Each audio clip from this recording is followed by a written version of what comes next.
शिव महापुराण ज्ञान नैत्य महोत्सवना छठा सोपाने व्यासपीठ तरफथी તમામને મહાદેવ હર આજે શ્રાવણ માસ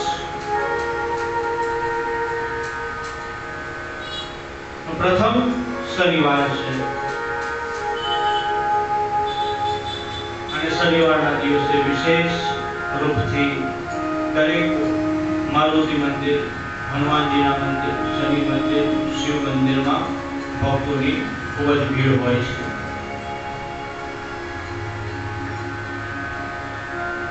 આજે આપણે ત્યાં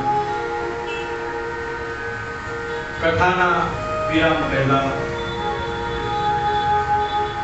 પવન પુત્ર હનુમાનજી મહારાજનું પ્રાગટ્ય થશે. ગુરુ મહારાજે જણાવ્યું પ્રમાણે આપણે હનુમાન ચાલીસાના પાઠ કરવાના છે, સમૂહ પાઠ કરવાના. સમૂહ પાઠનું ખૂબ જ મહત્વ છે.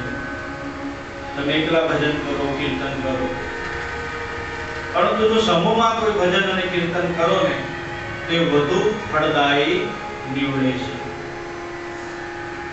તો સમૂહમાં બધાએ હનુમાન ચાલીસાના પાઠ કરવા.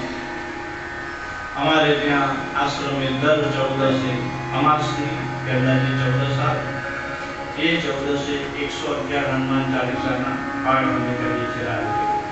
હનુમાનજીની પૂજા ખાસ કરીને રાત્રિના સમયની હોય છે.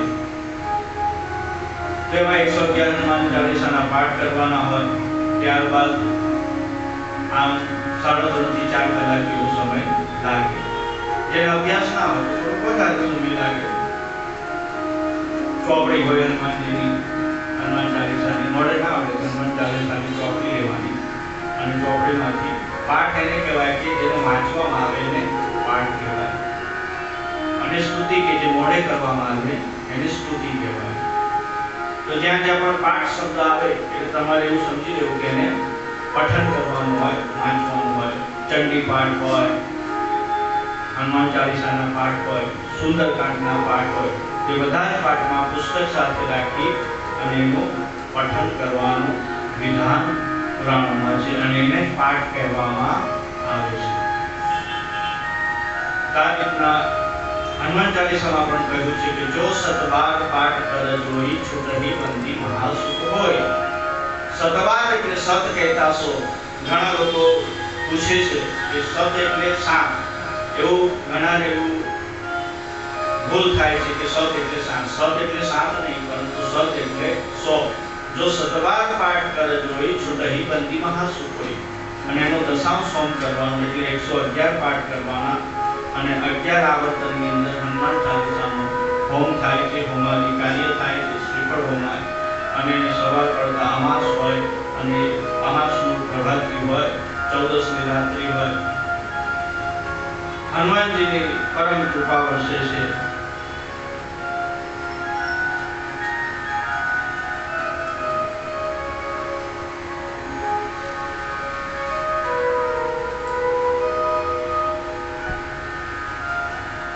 હવે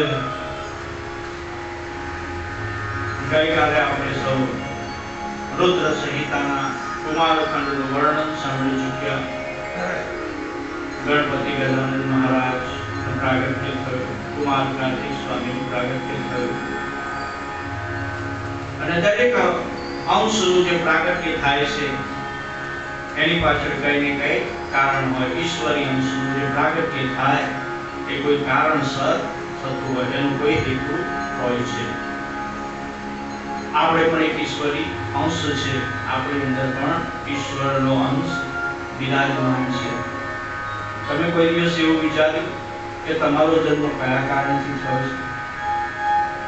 આ પૃથ્વી ઉપર તમારો જન્મ મનુષ્ય તરીકે તમને સનાતન ધર્મમાં તમે શા કારણથી પેદા થયા? આ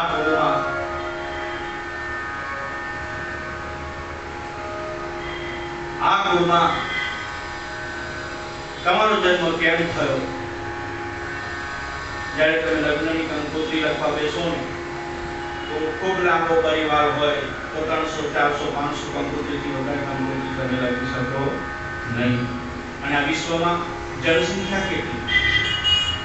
700 કરોડની ઉપર મનુષ્યો જીવ સ્વરૂપે વસે છે. પરંતુ તમને કહેવામાં આવે કે તમે જેને ઓળખતા હોય અને એ તમને સારી રીતે ઓળખતા હોય એવા માણસો કેટલા? સ્ત્રી, પુરુષ, બાળક, વૃદ્ધ એવા મનુષ્યો કેટલા? તો આંગળીના વેઢે ગણી શકાય એટલા મનુષ્યો તમને ઓળખતા હોય. અને ખૂબ જ નજીકના સંબંધ હોય એવા કેટલા? એવા તો બહુ ઓછા. તો કોઈ દિવસ એવો વિચાર થાય કે આટલી બધી જનસંખ્યાની અંદર આપણને ઓળખનાર સંખ્યા આ અલ્પ કેમ છે? કારણ કે તમારા પૂર્વ જન્મના કર્મના બંધન આપણી સંસ્કૃતિ કહે છે કે આપણા પૂર્વજન્મના ગત જન્મના કર્મના બંધન પ્રમાણે પ્રારબ્ધ કર્મ ઘડાય છે અને એને જ આપણે ભાગ્ય સમજીએ છીએ.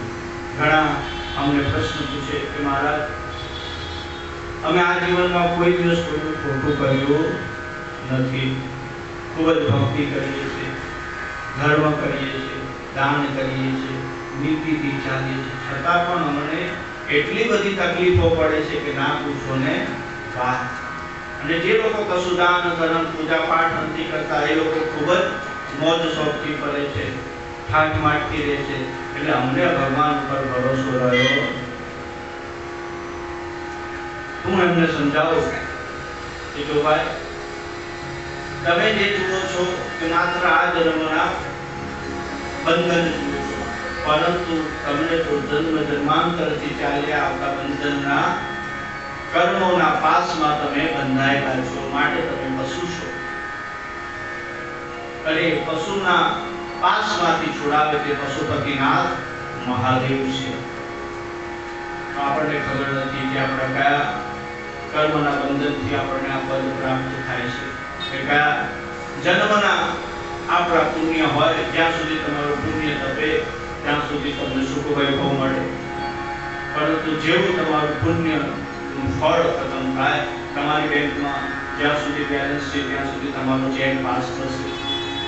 અને જેવું બેલેન્સ ખતમ થઈ ગયું એટલે સીધો ચેક પાછું આવશે અને પેનલ્ટી સાથે આવશે, દંડ સાથે પાછું આવે. તો પુણ્ય કર્મ કરતું હોય ત્યાં સુધી તમને સુખ વૈભવ મળે.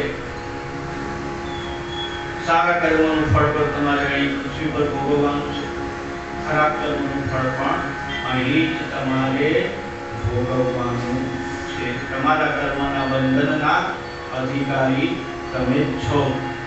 તમારે જે બધા કર્મોના ફળ ભોગવવાના છે, કોઈ જુએ કે ના જુએ પણ ઈશ્વર તો બધું જ જુએ છે. એના દરબારમાં તો બધું જ લખાઈ જાય છે, હાજરી પુરાઈ જાય છે. ઈશ્વર દરેક કર્મનું કેળીને કર્ણને હાથીને મળ આપે છે. ઈશ્વર દરેકની તમારી જરૂરિયાત પ્રમાણે તમને અવશ્ય આપે છે, પરંતુ ઈશ્વર પર ભરોસો પાકો હોવો જોઈએ. ઈશ્વરની ભક્તિમાં તર્ક વિતર્ક કરીએ કરવો નહીં. ભક્તિ કરો તો ભક્તિ કેવી હોવી જોઈએ કે સંપૂર્ણ ભરોસો એની પર હોવો જોઈએ. માટે ઘણા સંતોએ કહ્યું, સાંઈબાબાએ પણ કહ્યું કે શ્રદ્ધા और सबूरी. श्रद्धा રાખો, સબૂરી રાખો, ધીરજ રાખો. કારણ કે જગતનો પિતા, જગતનો માલિક ઈશ્વર પરાત્પર પરબ્રહ્મ પરમેશ્વર છે. ઈશ્વર સ્વયં શિવ છે. પરંતુ અહંવાદના કારણે, અહમના કારણે આજકાલ આપણા સનાતન ધર્મમાં ઘણા વાડા પડી ગયા, સંપ્રદાય થઈ ગયા. નવા નવા સંપ્રદાયો ઉભા થઈ ગયા અને જે મૂળ સંપ્રદાય છે, આપણો ધર્મ છે, સનાતન ધર્મ, એ વિસરાઈ ગયો છે. પટ દેવતા કહેતા બ્રહ્મા વિષ્ણુ મહેશ ગણપતિ માતાજી સૂર્યનારાયણ આપણા પટ દેવતા કહેવાય, પંચાયત કહેવાય. એ પંચાયત દેવોની કોઈ પૂજા કરતો નથી. લોકોને હવે ધીરજ ખૂટી ગઈ છે, જલ્દીથી પ્રાપ્ત કરવું છે.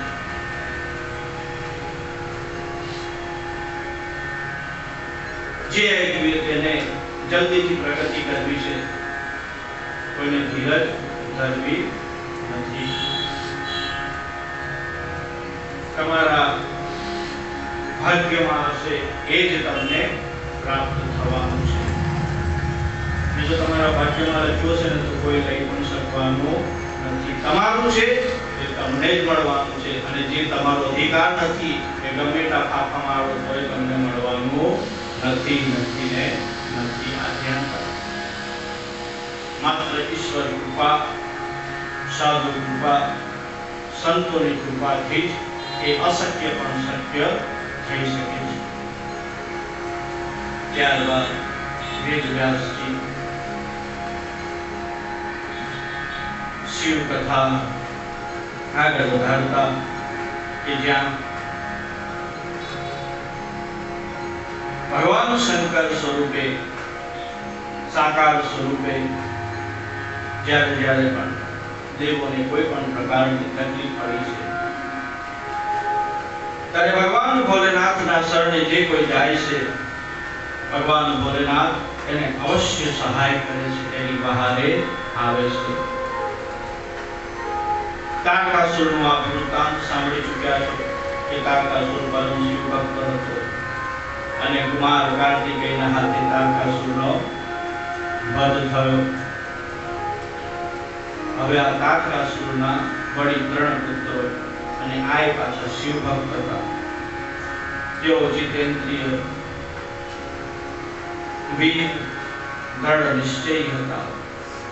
એટલે આ 3 પુત્રોએ બ્રહ્માજીની ઉપાસના કરી, કઠોર તપ કર્યું અને બ્રહ્માજીને પ્રસન્ન કરી દીધા. તપથી પ્રસન્ન થયેલા બ્રહ્માજીએ વરદાન માંગવા કહ્યું. બ્રહ્માજીએ કહ્યું કે હે પુત્રો, હું તમારા તપથી પ્રસન્ન થયો છું. એટલે 3એ એકી સાથે અજર અમર થવાનું વરદાન માંગ્યું.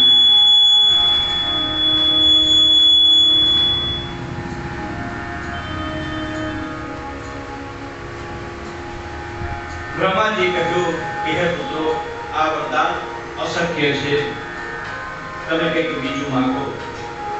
3 ભાઈઓએ વિચાર વિમર્શ કર્યો અને 3 ભાઈઓએ 3 નગર માંગ્યા.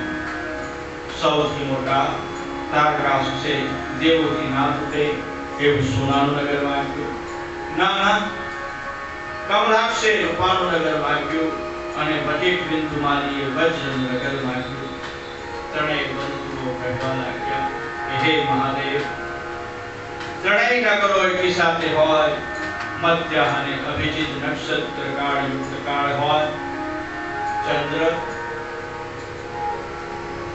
પુષ્ય નક્ષત્રમાં હોય, આકાશમાં પુષ્કરાવર્ત નામના મહા પ્રલય કાળમાં મેઘો વરસી રહ્યા હોય, આવો યોગ અમો 1000 વર્ષ પછી મળશું ત્યારે થશે.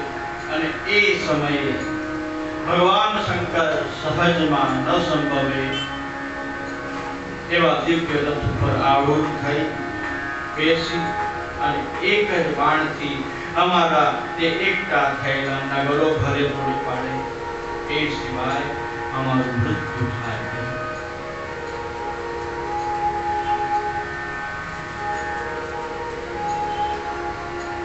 બ્રહ્માજીએ કહ્યું કે તથાસ્તુ અને મયદાનોને આજ્ઞા કરી. મયદાનોએ 3 ભાઈના નગર બનાવ્યા છે. બ્રહ્માજી સત્ય રૂપમાં ગયા.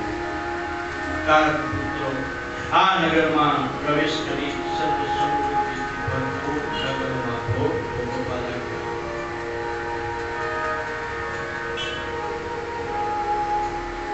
તેઓ શિવ ભક્ત હતા અને 3 લોકનું રાજ્ય સંપાદન કરી તેઓ પુણ્ય કર્મ કરતા સુખેથી રાજ કરવા લાગ્યા.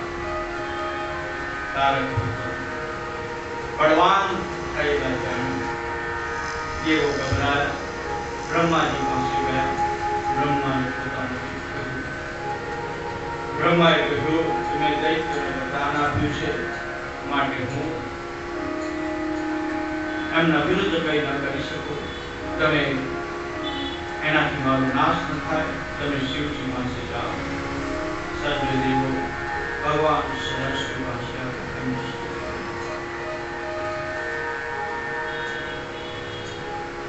શિવજીએ કહ્યું કે તમારું દુઃખ હું જાણું છું, પરંતુ ત્રિપુરના સ્વામી પુણ્યશાળી છે, મારા ભક્તો છે, માટે મારાથી તેમનો નાશ થાય નહીં.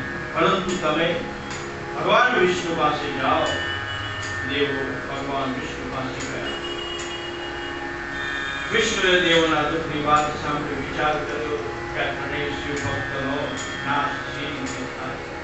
ત્યારબાદ વિચાર કરી યજ્ઞોને બોલાવ્યા. દેવોએ વિધિપૂર્વક યજ્ઞ પુરુષનું પૂજન કર્યું અને યજ્ઞ પૂર્ણ. હજારો ભૂતના ટોળા નીકળ્યા. વિષ્ણુએ તેમને આજ્ઞા કરી કે તમે આ ત્રણેય નગરોનો નાશ કરો. વિષ્ણુએ આજ્ઞા કરી. ભૂતોના ટોળા તુરંત તારક પુત્રોના નગર તરફ પ્રયાણ કરે છે અને જેમ પતંગિયા આગમાં બળી જાય એમ આ ભૂતોના ટોળા નગર સમીપ જતા પડ બળવા લાગ્યા. તેથી ભગવાન વિષ્ણુએ વિચાર કર્યો કે આ શિવ ભક્તોનો નાશ કરવો સહેલો નથી. જે શિવ ભક્ત હોય ને એનો નાશ કોઈ કરી શકે નહીં. શિવની ભક્તિમાં એટલી શક્તિ છે, એટલી તાકાત છે. એટલે ભગવાન વિષ્ણુએ વિચાર્યું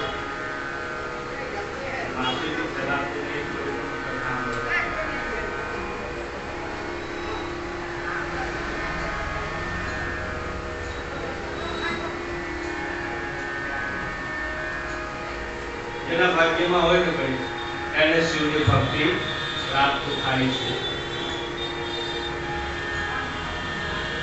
શિવની કૃપા હોય એ જ શિવનું પૂજા કરી શકે છે. અને શિવની પૂજા કરો તો જ શિવની કૃપા પ્રાપ્ત થાય. પહેલા જ દિવસે કીધું હતું કે આ ચક્ર છે, ભક્તિનું એક ચક્ર છે, નિર્માણ ચક્ર છે. તમને ખબર નથી કે તમારો વારો ક્યારે આવવાનો છે. શિવજી નક્કી કરે, શિવ પોતે નક્કી કરે છે.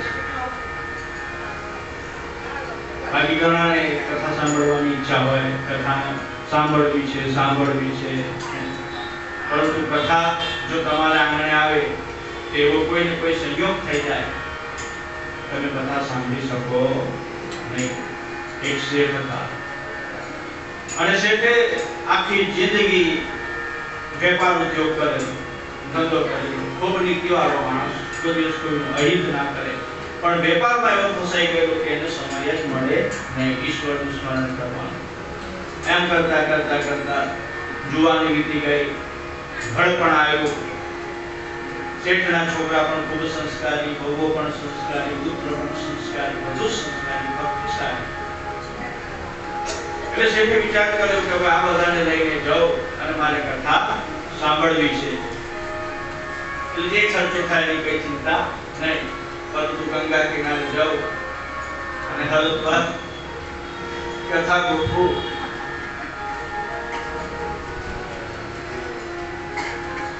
હરદભર ખાતે આ શેઠજી કથા ગોઠવી, કથાની તૈયારી થાય અને એમને થયું કે લાય ગંગાજી છે તો પવિત્ર થઈને કથામાં બેસું. ગંગા નદીમાં ડૂબકી મારવા જાય અને એટલામાં કોઈ બંદૂકનો ધડાકો કર્યો અને શેઠના કાનમાં ધાક પડી ગઈ. જે સંભળાતું હતું તે બધું સંભળાવવાનું બંધ થઈ ગયું અને પછી કથામાં બેસે પણ કઈ સંભળાય નહીં. આમ બાપજીએ 9 દિવસની કથા પૂરી કરી. 9 દિવસ પછી બધા ગંગા સ્નાન કરવા જાય. પાછા શેઠજી સ્નાન કરે, ગંગાજીનું સ્મરણ કરે, ફરીથી પાછો ધડાકો કર્યો અને કામ ખુલી ગયું. એટલે પાછું જે રોજની કથા હતી એ સાંભળવું. જો તમારા રોજની કથા તો સાંભળવાની જ છે ને ભાઈ. શિવજીના ગુણગાન ક્યાં સાંભળવા મળવાના છે? બાકી તો રોજનું કર્મ આપણું નક્કી જ છે, શેડ્યુલ કમ્પ્લીટ જ છે. તો કિસ્મતમાં હોય, ભાગ્યમાં હોય, પ્રભુની કૃપા હોય તો પ્રભુની ભક્તિ થાય છે. આપણાથી કશું જ થતું નથી. એ કરાવે છે અને આપણે કરીએ છીએ. કરતા ધરતા કોણ છે? ઈશ્વર ભોલેનાથ છે, પરાત્પર બ્રહ્મ છે, શિવ છે. એ જ કરાવે છે અને એ જે કંઈ કરાવે છે તે બધું સારું જ કરાવે છે. જે કંઈ કરશે તે સારું જ કરશે એવો વિશ્વાસ રાખવો. ભગવાન વિષ્ણુએ વિચાર્યું કે આ શિવ ભક્તોનો નાશ કરવો સહેલો નથી. શિવના ભક્તો ભગવાન શિવની ભક્તિ છોડી દે અને વેદ ધર્મ વિરુદ્ધ કાર્ય કરે તો જ એનો નાશ થાય, અન્યથા એનો નાશ થાય નહીં. ભગવાન વિષ્ણુએ આ શિવ ભક્તોને ધર્મથી વિમુખ કરવા માટે એક માયાની રચના કરી. ભગવાન વિષ્ણુએ મુંડિયા યતિને ઉત્પન્ન કર્યો અને આ મુંડિયો યતિ અપભ્રંશ વાણીનો પ્રયોગ કરતો હતો. અને ભગવાન વિષ્ણુએ આજ્ઞા કરતા મુંડિયા યતિએ 16,000 શ્લોકનું એક માયા શાસ્ત્રની રચના કરી.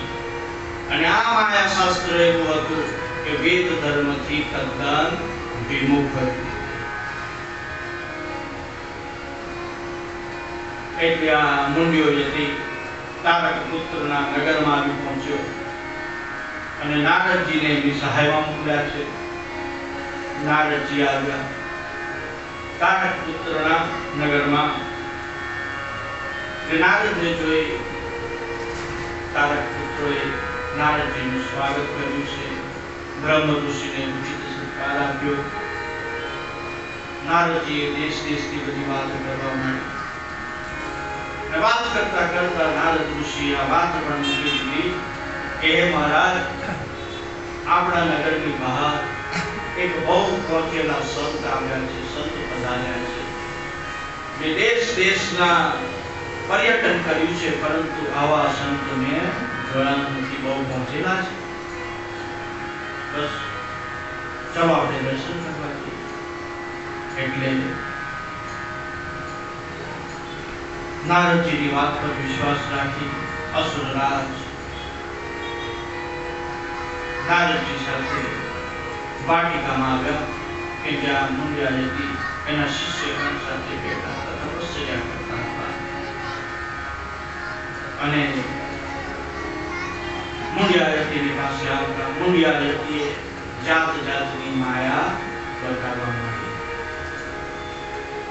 પ્રલોભનો આપવા લાગ્યા, લાલચ આપવા લાગ્યા. જો તમે આટલું કરશો તો તમારું આમ થશે. એવી બધી માયામાં સપડાઈ દીધા અને તારક પુત્રો લજાઈ ગયા. એટલે મુંડિયા યતિએ કહ્યું કે હું તમને શિષ્ય બનાવું, પરંતુ મારી એક શરત છે કે હું કહું એમ જ કરવાનું. હું જેટલું કહું એટલું જ કરવાનું. જો તમે રાજી થાવ તો હું તમને મારા શિષ્ય બનાવું અને મારી વિદ્યા અર્પણ કરું. એટલે તારક પુત્રો માયાવી યતિની વાતમાં આવી ગયા. એમનો જે આદિ અનાદિ ધર્મ હતો, જે પ્રણાલિકા હતી, બાપ દાદાની જે પ્રણાલિકા હતી, જે સનાતન ધર્મના સંસ્કાર હતા, જે વેદ ધર્મના સંસ્કાર હતા, એ વિમુક્ત થઈ ગયા. એ છોડી દીધા અને માયા ધર્મ અપનાવી લીધો. તમે જુઓ, આપણી સંસ્કૃતિ એટલી ઊંચી છે કે આજે આખા વિશ્વમાં જે ફોરેનરો છે કે આપણી સંસ્કૃતિ અપનાવી રહ્યા છે, ભજન કીર્તન કરી રહ્યા છે. તમે જુઓ, મીડિયામાં તમે જોતા હશો કેટલા રશિયનો, કેટલા ઓસ્ટ્રેલિયા વાળા, અમેરિકા, યુકે, યુગાન્ડા, કેનેડા, દરેક જગ્યાએ હરે કૃષ્ણ હરે રામ એ લોકો જાહેરમાં સંકીર્તન કરે છે. અને ત્યાંના અપસીઓથી માંડીને બધા મૃત્યુંજય જાપના અનુષ્ઠાન કરે છે.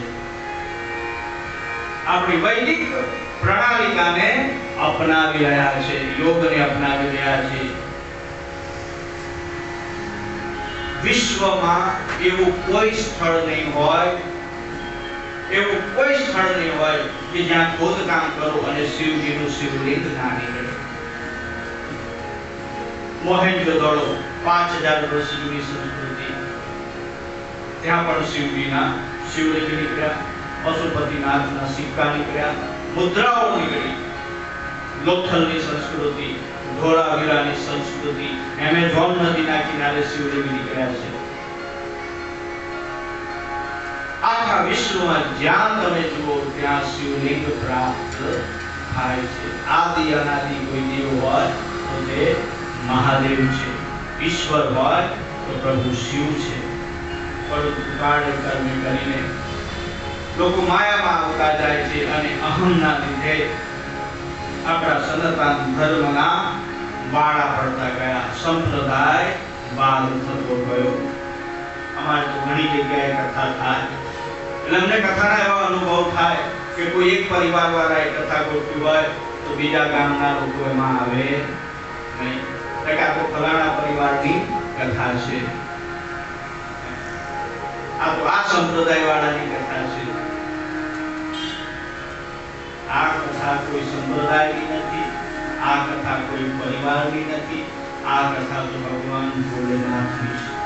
ભોલેનાથના ગુણગાન ગવાય છે, શિવજીના ગુણગાન ગવાય છે।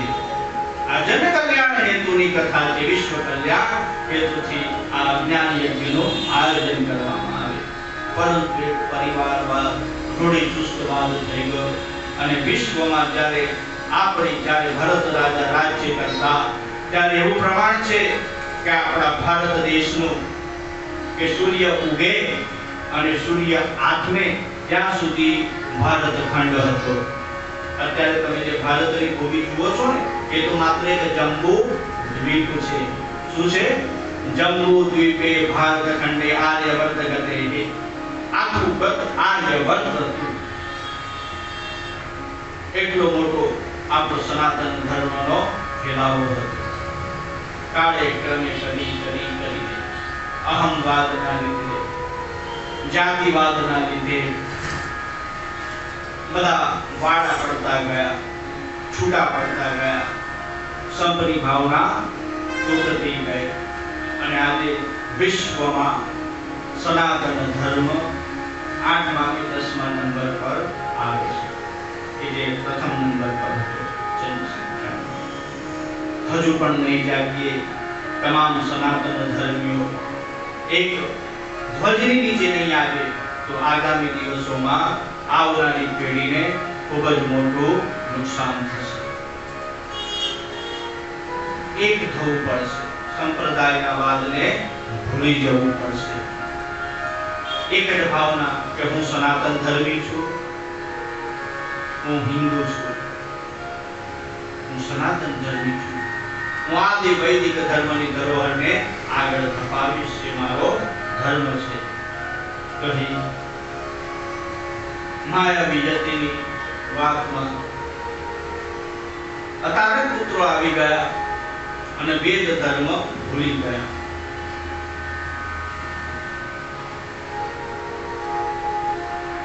એટલે માયાવીએ એક બધાને પોતાની માયા જાળમાં ફસાવી દીધા। તારક પુત્રો કે જે નગરના રાજા હતા એને ગુરુકંઠી પહેરી, એટલે જોતામાં બધાએ એમને ગુરુ બનાવ્યા મુંડિયાજીને, અને સમગ્ર નગરમાંથી શિવની ભક્તિ ગાયબ થઈ।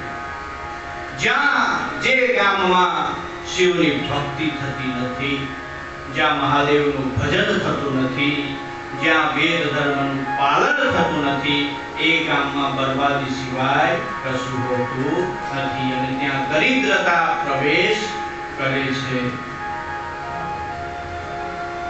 આપણી દરિદ્રતાના જવાબદાર આપણે પોતે છે, કારણ કે આપણે ધર્મનું પાલન કરતા નથી।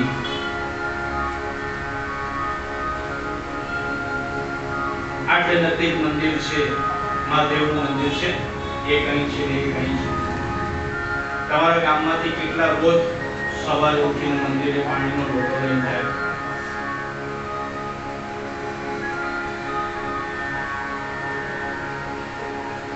જે જતા હશે એમને તો પ્રભુ શિવ પ્રસન્ન હોય। પૂજા કરવી, તમે ખાવાનું છોડી દો છો કેમ? એક દિવસ ના જમો તો ના ચાલે? સુવાનું છોડી દો, છોડવાનું છોડી દો, તો તમારા દેહની બધી જ ક્રિયાઓ તમે કરો છો તો તમારી અંદર જેને આત્મ સ્વરૂપે વિરાજમાન છે, કે જેમને તમને આ સૃષ્ટિના દર્શન કરાવ્યા, જે આપણી ઓળખ છે, એ ઓળખ સમા ભગવાન ભોલેનાથ મહાદેવના મંદિરમાં જઈને 2 ઘડી એમને દર્શન કરવાનો જો પણ તમારી પાસે ટાઈમ ન હોય, તેનાથી મોટી દુઃખની વાત કોઈ બીજી હોઈ શકે નહીં. એવા પુરાણોમાં દ્રષ્ટાંત છે કે ભગવાનની ભક્તિ કરવા માટે તો લોકોએ પોતાના જીવ પણ મૂકી દીધા છે. પોતાના જીવ પણ મૂકી દીધા છે. સતયુગની વાત નહીં, પણ આ કળિયુગની પણ વાત છે. ગયા વર્ષે તમને ખબર હોય તો બહુ જ પાણી આવ્યું વરસાદમાં. ગયા ચોમાસામાં ખૂબ જ પાણી આવ્યું. અને અમારી આજે 14 છે, 14 નો નિયમ. અને અમારે ત્યાં એક ભાઈ 14 કરવા આવે. પહેલા મારી પાસે રહેતા, પરંતુ મારે ત્યાં વસ્તી તૂટી એટલે થોડીક દૂર રહેવા ગયા. તો એ ભાઈ એટલા વરસાદમાં પણ, પાણીમાં પણ કેમ તેમ કરીને પણ હનુમાન ચાલીસાના પાઠ કરવા સાહેબ આવ્યો છે. આ આજની વાત છે. કલયુગ કેવલ નામ આધારા, જપત જપત નર ઉતરે ભવ પારા. સતયુગ હતો ત્યારે તમારે હજારો વર્ષ સુધી તપ કરો, દાન કરો, યજ્ઞ કરો, ત્યારે ઈશ્વર તમારી સામે જોતા હતા. ત્રેતાયુગ આવ્યો, યજ્ઞ યાગાદિ કરો, સત્યનું અનુષ્ઠાન કરો. રાજા હરિશ્ચંદ્ર થઈ ગયા. રાજા હરિશ્ચંદ્ર કે જે જીવનમાં સત્ય વ્રત હતા અને એમને એટલું બધું કષ્ટ પડ્યું અને છેવટે ઈશ્વરે દર્શન આપ્યા. દ્વાપરમાં ઘણા દાનનો મહિમા હતો કે રાજા કર્ણ જેવા દાનવીર થઈ ગયા દ્વાપર યુગમાં. અને કળિયુગમાં માત્ર નામ સ્મરણથી કે તમે ઈશ્વરનું ભજન કરો, ઘેર બેઠા પણ જો તમે ભજન કરો ને, મન ચંગા તો કઠરોટને ગંગા. તમારું મન પવિત્ર હોવું જોઈએ. મુખ में राम और बगल में छुरी, तो ईश्वर राजी થતો નથી.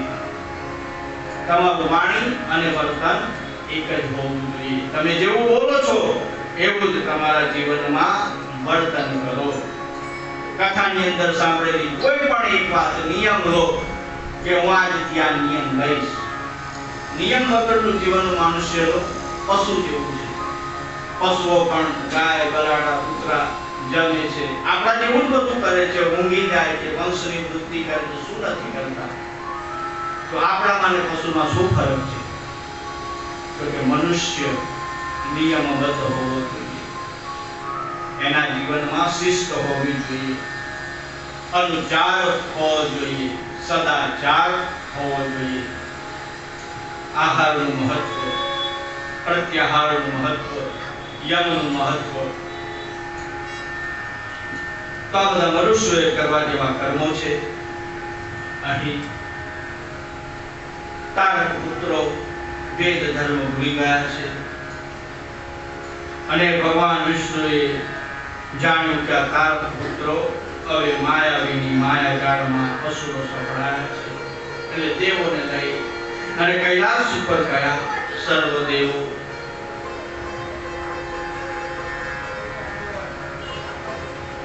શિવજીની સ્તુતિ કરી. વિષ્ણુએ દક્ષિણામૂર્તિ સ્તવન વડે ભગવાન શિવજીના જાપ કરવા માંડ્યા. દેવો શિવજીની સ્તુતિ કરવા માંડ્યા. ભગવાન શિવ પ્રગટ થયા અને તેમણે કહ્યું કે હે દેવો, વિષ્ણુનું બુદ્ધિ બળ, ચાતુર્ય બળ હું જાણું છું. વિષ્ણુનું અને નારદનું ચાતુર્ય બળ, વિષ્ણુએ તેમનો ધર્મ છોડાવ્યો.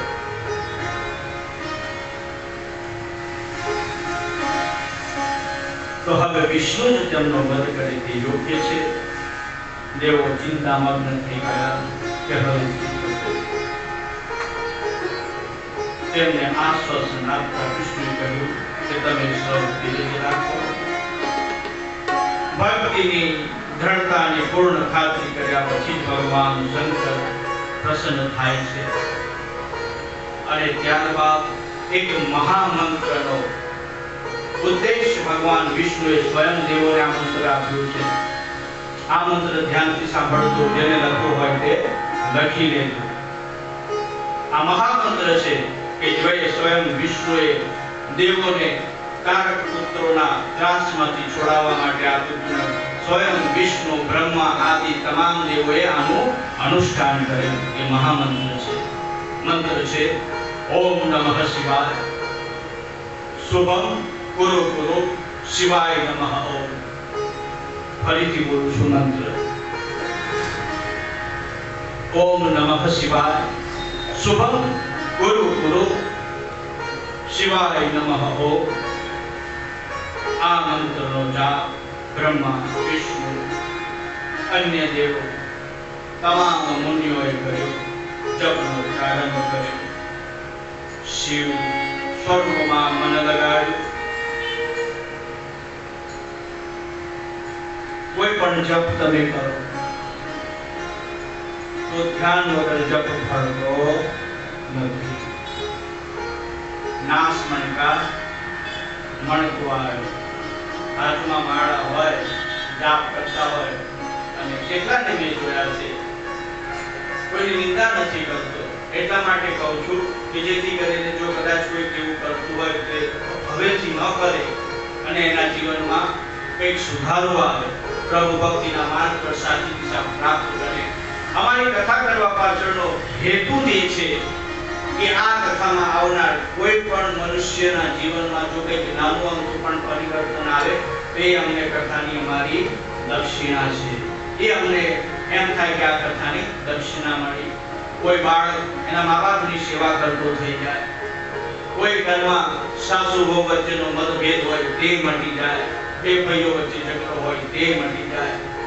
જે ધર્મ ન કરતું હોય તે ધર્મ કરતા થાય, ધર્મના સંસ્કારનું સિંચન થાય અને આવનારી ભવિષ્યની પેઢી કે જે સનાતન ધર્મની પેઢી છે એમાં ધર્મના મૂળિયા ઊંડે સુધી ઉતરે. એ જ પ્રયાસ છે બધા પાછળનો કે સૌ સંપીને રહે, એકતામાં રહે, સનાતન ધર્મનો ધ્વજ હર હંમેશા હિલાતો રહે, સંસ્કૃતિનું જતન થાય.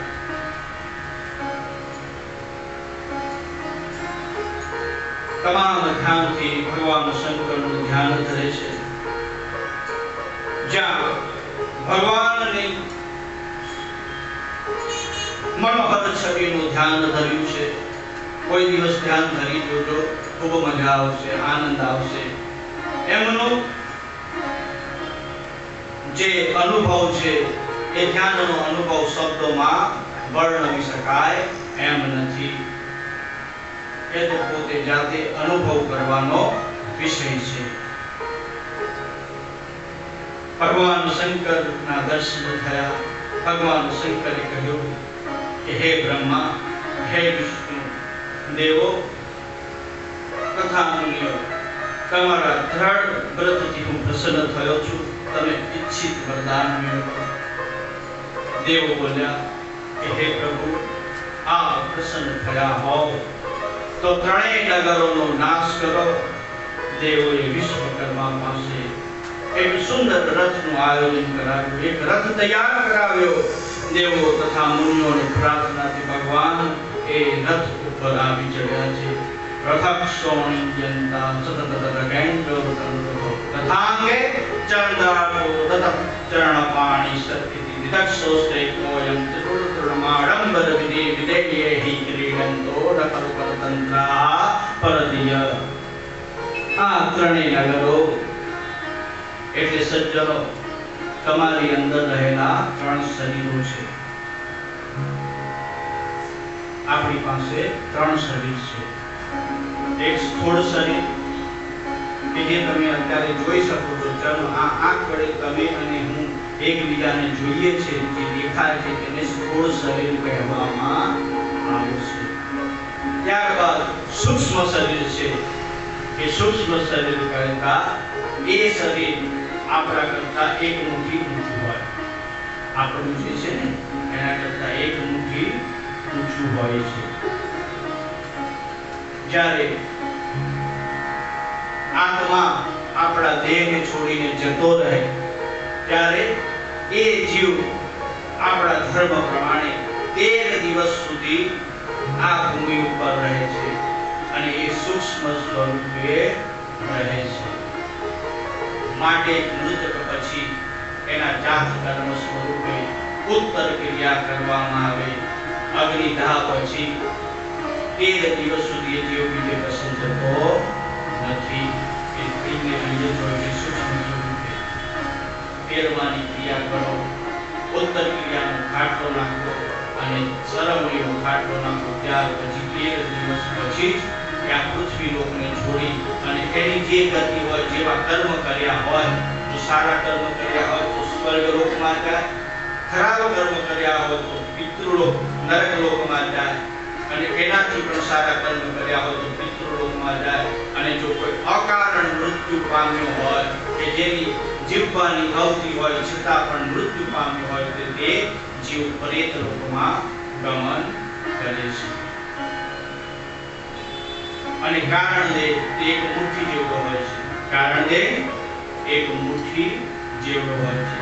આપણા જે તે જીવની મુઠ્ઠી જેટલી હોય એટલો જ એના કારણ દેનું પ્રમાણ બતાવવામાં આવ્યું છે.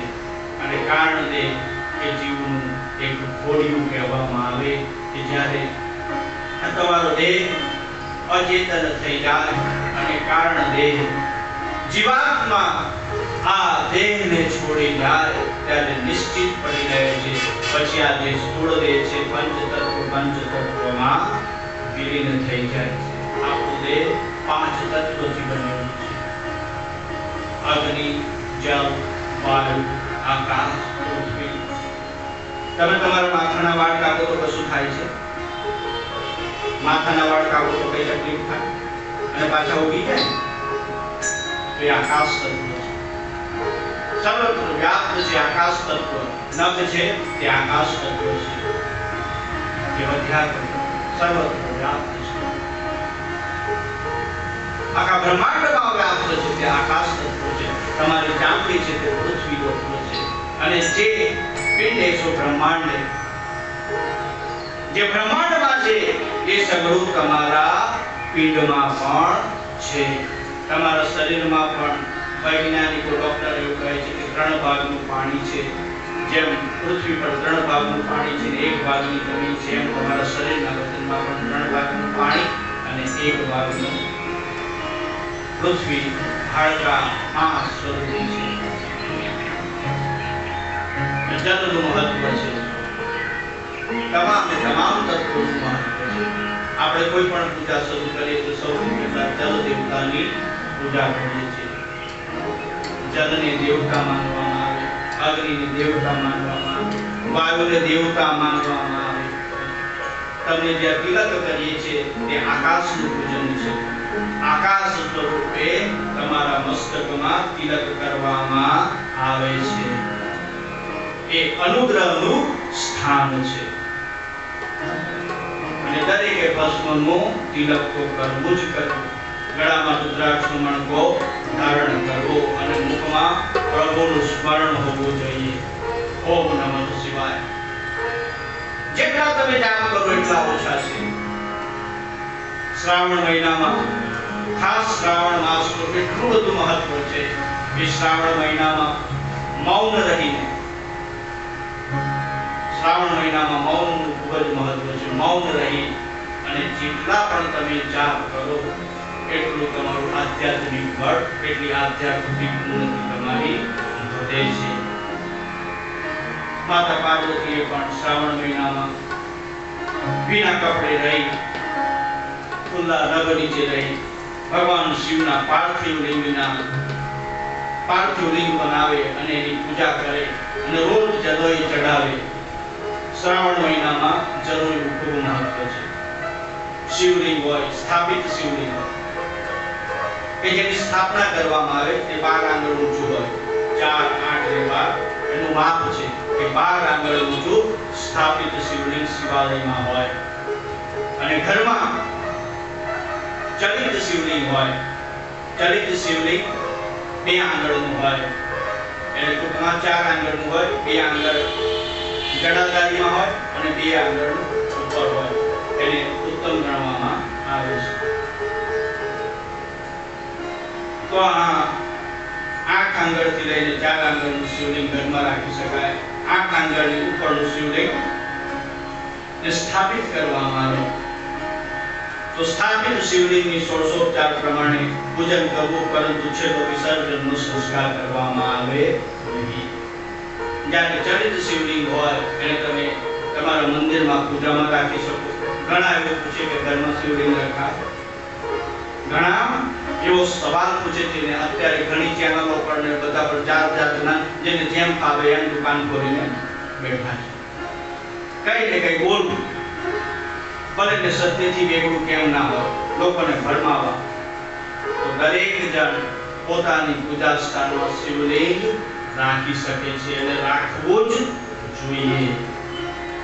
કોઈ એવું પૂછે કે બાપને ઘરમાં રખાય તો સુના, આ તો આપણો બાપ છે અને જ્યાં સુધી આપણો બાપ બેઠો હોય ને ગમે એવો ગરડો કેમ ના થઈ ગયો હોય અને ખાલી એમ અમસ્તો બેઠો હોય તો આપણને ઊંઘ હોય.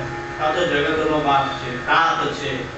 એના પ્રતીકને રાખવાથી તમારા ઘરમાં હંમેશા મંગળ જ મંગળ થાય, કોઈ દિવસ અમંગળ થાય નહીં. ટૂંકમાં હવે ભગવાન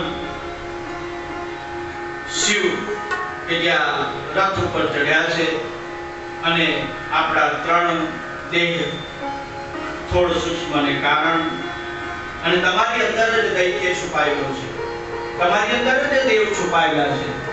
તમે દયાનું કાર્ય કરો તો તમે દેવ છો, તમે પુણ્યનું કાર્ય કરો તો તમે દેવ છો, તમે કોઈને સહાય કરો તો તમે દેવ છો. કોઈ રસ્તા પર કોઈ ગરીબ હોય, ગુરુ હોય, ખૂબ જ ભૂખ્યો હોય, એને જમાડી દો. આપણી પાસે જે યથાશક્તિ હોય એને જમાડી દો, ખૂબ જ આનંદ. અમારે ત્યાં આશ્રમમાં અટૂટ ભોજન થાય, બાળકોને જમાડવામાં આવે. 200 થી 250 બાળક જમે. શિવજીને બટુકો ખૂબ જ વાલા છે, બાળકો ખૂબ જ વાલા છે. અન્નદાનનું મહત્વ છે. તો તમારી અંદર જ ષડ ઋતુ છે, કામ છે, ક્રોધ છે, મદ છે, મોહ છે, લોભ છે, ઈર્ષા છે. અને જ્યારે જીવ શિવ બને છે ત્યારે ઈશ્વર પ્રણિધાન રૂપી બાણ વડે આ ત્રણેય શરીરનો એકી સાથે નાશ કરે છે. એને નિત્ય પ્રલય તરીકે ઓળખવામાં આવે છે. મૃત્યુ એ શાશ્વત છે, સનાતન છે, એને કોઈ રોકી શકતું નથી. કોઈ આજે ગયું તો કોઈ કાલે જવાનું. જવાનું એ નક્કી છે. આપણે તો ભાડાના ઘરમાં રહીએ છીએ, આપણું ભાડાનું ઘર કહેવાય. ક્યારે ખાલી કરવું પડશે અને આ ઘર છોડીને બીજા ઘરમાં જવાનું થશે. જ્યાં સુધી આ ઘરમાં રહીએ છીએ ત્યાં સુધી પ્રભુનું ભજન કરી લઈએ, ઈશ્વરનું ભજન કરી લઈએ. ભગવાન સદાશિવ રથ પર ચડ્યા અને એમના ભારથી ઘોડા જમીન પર ઢળી પડ્યા. પૃથ્વી ધ્રુજવા લાગી, શેષનાગ ડોલવા લાગી. અને એ સમયે નંદી મહારાજ કે જે ધર્મનું સ્વરૂપ છે તે બળદનું સ્વરૂપ લઈને રથને ટીકાવી રાખ્યો. એટલે બ્રહ્મા નીચે ઉતર્યા, ઘોડાને ઊભા કર્યા અને રથને સ્થિર કર્યો. રથ ત્રિપુર નગર તરફ ઉડ્યો છે. નગરો આકાશમાં ફરતા હતા. ભગવાન શંકરે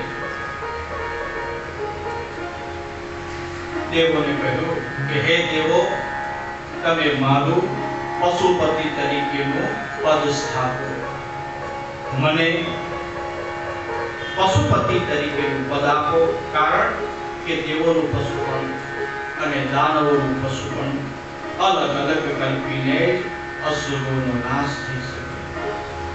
દેવોને કહ્યું કે પાશુપત વ્રત જે કરશે તે પશુપણામાંથી મુક્ત પામશે, છૂટી જશે. તમે પણ મારું પાશુપત વ્રત કરો તો તમે પણ પશુપણામાંથી છૂટી જશો. દેવ સહમત થયા. બધા દેવો પશુ બન્યા અને ભગવાન શંકર એમના પતિ એટલે કે પશુપતિ. બોલો પશુપતિનાથ મહાદેવ.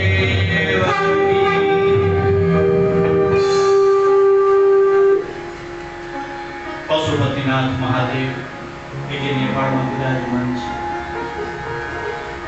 પાંચ મુખાકૃતિ ધરાવે છે, પંચાનન છે, પાંચ તત્વોને જે પ્રકટ કરે છે. ઈશાને રુદ્ર હો, ઈશાન દિશામાં તમારા ઘરનું વાસ્તુ હોય તો મંદિર હંમેશા ઈશાન દિશામાં મૂકવામાં આવે. પૂર્વ અને ઉત્તરની વચ્ચેનો જે ખૂણો છે એને ઈશાન તરીકે ઓળખવામાં આવે અને ઈશાનમાં રુદ્ર તરીકે મહાદેવ, ભોળાનાથ, પશુપતિનાથ પંચતત્વ સ્વરૂપે વિરાજમાન છે. ભગવાન શંકરે વિરાસન વાળી રુદ્ર સ્વરૂપ ધારણ કરી દ્રષ્ટિ અનુસંધાન કરી ધનુષ્ય ધારણ કર્યું. ધનુષ્યનું સંધાન કરી અને ત્રણેય નગરો નિશાનમાં લેવા જતા હતા. વર્ષોના વર્ષો વીતી ગયા પરંતુ નગરો નિશાનમાં આવતા નહોતા. અને ત્યારે આકાશવાણી થઈ કે હે ભગવાન શંકર, જ્યાં સુધી વિઘ્નહર ગણપતિ ગણેશજીનું સ્મરણ ન થાય, પૂજન ન થાય, ત્યાં સુધી આ નગરોનો નાશ થશે નહીં. એટલે સ્વયં ભગવાન શંકરે ગણેશજીનું પૂજન કર્યું છે. કારણ કે ત્રિદેવોએ જ વરદાન આપ્યું હતું, ગઈકાલે તમે સાંભળી ગયા કે કોઈ પણ કાર્ય હોય, હે ગણપતિ ગજાનન, સૌથી પહેલા તમારું પૂજન થશે તો જ કાર્ય ફળશે. ભગવાન શિવની લીલા જુઓ એટલી અપરંપાર છે. એટલે ગણપતિનું પૂજન કર્યું છે. ગણેશ ભગવાન ખુશ થઈ અને આગળ આવ્યા છે. એવામાં મહાદેવે ત્રણેય નગરોને આકાશમાં જોયા. ગણાધિપતિ ગણેશ એટલે ત્રણેય નગરો શિવ ધનુષ્યના અનુસંધાનમાં આવી ગયા. અને એ સમયે અભિજીત મુહૂર્ત, પુષ્ય નક્ષત્રમાં મહાદેવે પોતાનું અમોઘ બાણ છોડ્યું. અગ્નિની ફણાવાળું અને વિષ્ણુરૂપી બાણ છૂટ્યું. ત્રણેય નગરોમાં બેસી અને બાળીને બળબડતા અગ્નિથી ત્રાસીને તારકાસુરના પુત્રો સ્તુતિ કરે છે. બળતા બળતા તારક પુત્રો કહે છે કે હે ભગવાન શંકર, આવું મરણ તો દેવોને પણ મુશ્કેલ છે. અમે એટલું જ માંગીએ છીએ કે જન્મે જન્મ અમારી ભક્તિ તમારા વિશે દ્રઢ રહે, તમારા ચરણોમાં અમને સ્થાન પ્રાપ્ત રહે. અને આમ કહેતા અસુરરાજ બળીને ભસ્મીભૂત થઈ ગયા. અને ત્યાં માત્ર એક મય નામનો દાનવ બચી ગયો. કારણ કે આ મય દાનવે ભગવાન શિવની ભક્તિ છોડી નથી. મહેશ્વરની ભક્તિ એને પકડી રાખી. દસે દિશાઓ સળી શિવનું રુદ્ર સ્વરૂપ મહાભયંકર લાગતું હતું. દેવો ભયભીત થઈ ગયા અને બધા દેવો ભેગા થઈ અને સ્તુતિ કરવા લાગ્યા. હે મહાદેવ, આપ પ્રસન્ન થાઓ. હે મહાદેવ, આપ પ્રકૃતિથી કરજો.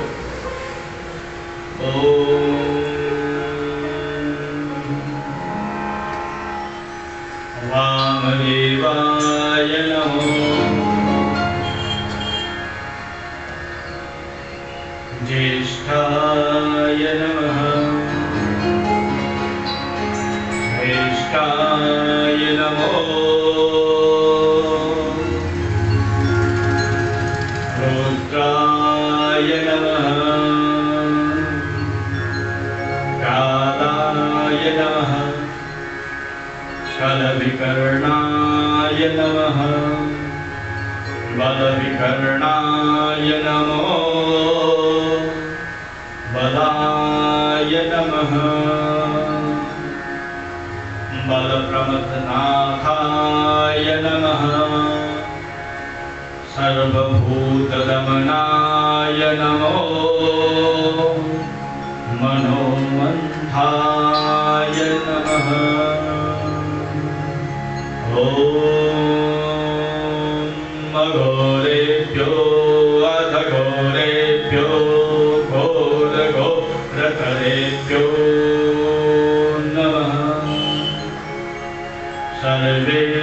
सर्व सर्वेभ्यो नमस्ते अस्तु रुद्ररूपेभ्यः।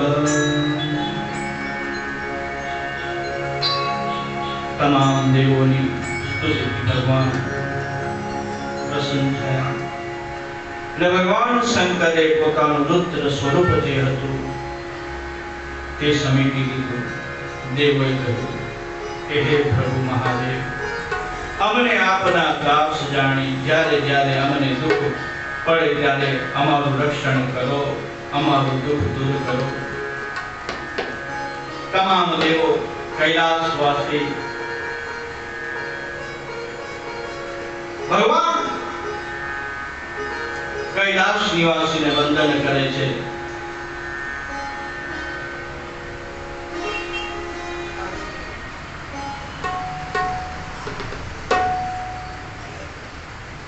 આપણે પણ ભગવાનની પ્રાર્થના કરીશું, એ કૈલાસપતિ મહાદેવનું ભજન કરીશું.